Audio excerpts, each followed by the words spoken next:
ಹಿಂದೂ ಧರ್ಮದಲ್ಲಿ ಕಾಗೆಗಳನ್ನು ಕೇವಲ ಪಕ್ಷಿಗಳಾಗಿ ನೋಡದೆ ಅವುಗಳನ್ನು ಪಿತೃಲೋಕದ ಸಂದೇಶವಾಹಕರು ಎಂದು ಪರಿಗಣಿಸಲಾಗುತ್ತದೆ. ಇದಕ್ಕೆ ಮುಖ್ಯವಾಗಿ ಎರಡು ಪ್ರಬಲವಾದ ಪೌರಾಣಿಕ ಕಥೆಗಳು ಮತ್ತು ನಂಬಿಕೆಗಳಿವೆ. ಪೌರಾಣಿಕ ಕಥೆಯೊಂದರ ಪ್ರಕಾರ ಹಿಂದೆ ರಾಕ್ಷಸ ರಾಜ ರಾವಣನು ತನ್ನ ದಿಗ್ವಿಜಯ ಯಾತ್ರೆಯಲ್ಲಿದ್ದಾಗ ದೇವತೆಗಳ ಮೇಲೆ ಆಕ್ರಮಣ ಮಾಡುತ್ತಾನೆ. ರಾವಣನ ಪರಾಕ್ರಮಕ್ಕೆ ಹೆದರಿ ದೇವತೆಗಳು ಬೇರೆ ಬೇರೆ ಪ್ರಾಣಿ ಪಕ್ಷಿಗಳ ರೂಪವನ್ನು ತಾಳಿ ಅವಿತುಕೊಳ್ಳುತ್ತಾರೆ.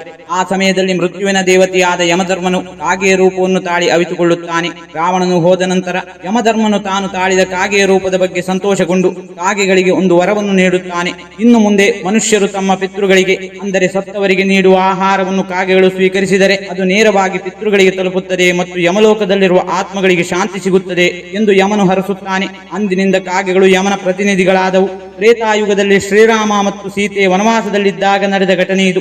ಇಂದ್ರನ ಮಗನಾದ ಜಯಂತನು ಕಾಗೆಯ ರೂಪ ಧರಿಸಿ ಅಂದರೆ ಕಾಕಾಸುರನ ರೂಪವನ್ನು ಧರಿಸಿ ಸೀತೆಯ ಕಾಲಿಗೆ ಕುಕ್ಕುತ್ತಾನೆ. ಇದರಿಂದ ಕೋಪಗೊಂಡ ಶ್ರೀರಾಮನು ದರ್ಬೆ ಹುಲ್ಲನ್ನೇ ಬ್ರಹ್ಮಾಸ್ತ್ರವನ್ನಾಗಿ ಪ್ರಯೋಗಿಸುತ್ತಾನೆ. ಜಯಂತನು ತಪ್ಪೊಪ್ಪಿಕೊಂಡು ಶರಣಾದಾಗ ರಾಮನು ಅವನನ್ನು ಕ್ಷಮಿಸಿ ಕೇವಲ ಒಂದು ಕಣ್ಣನ್ನು ಮಾತ್ರ ತೆಗೆದುಕೊಳ್ಳುತ್ತಾನೆ. ಕಾಗೆಗೆ ಒಂದೇ ಕಣ್ಣು ಎಂಬ ನಂಬಿಕೆ ಇಲ್ಲಿಂದ ಬಂತು. ಆಗ ರಾಮನು ಕಾಗೆಗೆ ಒಂದು ವರವನ್ನು ನೀಡುತ್ತಾನೆ. ನೀನು ಬಲಿಯನ್ನವನ್ನು ಅಂದರೆ ಪಿಂಡವನ್ನು ಸ್ವೀಕರಿಸಿದಾಗ ಪಿತೃದೇವತೆಗಳು ತೃಪ್ತರಾಗುತ್ತಾರೆ ಎಂದು ಹೇಳುತ್ತಾನೆ. ತದನಂತರ ಕಾಗೆಗಳಿಗೆ ಪಿಂಡ ಇಡುವುದೇಕೆ?